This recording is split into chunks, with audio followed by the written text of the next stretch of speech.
৳8,500 কোটি টাকা খরচের পরও জলাবদ্ধতা নিরসন না হওয়ায় সমাধান খুঁজতে চলতি বছরের জানুয়ারিতে ৪ উপদেষ্টাকে বিশেষ দায়িত্ব দেন প্রধান উপদেষ্টা ডক্টর মোহাম্মদ ইউনূস। এরপর চট্টগ্রামে ছুটে গিয়ে নালা খাল পরিদর্শন করে ৮টি স্বল্পমেয়াদী পরিকল্পনা গ্রহণ করেন তারা।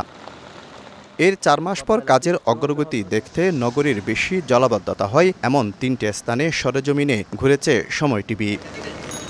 দেখা যায় ২০২৪ সালের ২২ আগস্ট ১৪২ মিলিমিটার বৃষ্টিপাত হয়েছিল চট্টগ্রামে। তখন নগরীর বহদ্দারহাট, মুরাদপুর ডুবে গিয়ে জনজীবনে নামে ভোগান্তি। কিন্তু ২০২৫ সালে ৩০ মে ভোর ৬টা পর্যন্ত ২৪ ঘণ্টায় বৃষ্টি হয় ১৬৭ মিলিমিটার, ডুবেনি বহদ্দারহাট ও মুরাদপুর। ড্রেনটা সংস্কার করাতে এতটুকু পানিটা উঠে নাই, নালাটা ক্লিয়ার হয়নি তো পানি এখন উঠে নাই। পরের গন্তব্য চকবাজার। ২০২৪ সালে ৭ আগস্ট ২৫০ মিলিমিটার বৃষ্টিতে হাঁটু পানিতে তলিয়ে যায় চট্টগ্রাম নগরীর ব্যস্ততম এই এলাকা। কিন্তু ২০২৫ সালে ৩০ মে ভোর পর্যন্ত গত ২৪ ঘণ্টায় ১৬৭ মিলিমিটার বৃষ্টিপাত রেকর্ড হলেও নেই সেই ভোগান্তি। খালগুলো হইতেছে, ড্রেনগুলো হইতেছে, অনেক পানি উঠে অন্য থেকে এখন আল্লাহর রহমতে ভালো হয়েছে। একইভাবে ২০২৪ সালে ৩০ জুন নগরীর কাতালগঞ্জ ডুবলেও ৩০ মে বৃষ্টিতে সৃষ্টি হয়নি জলাবদ্ধতা।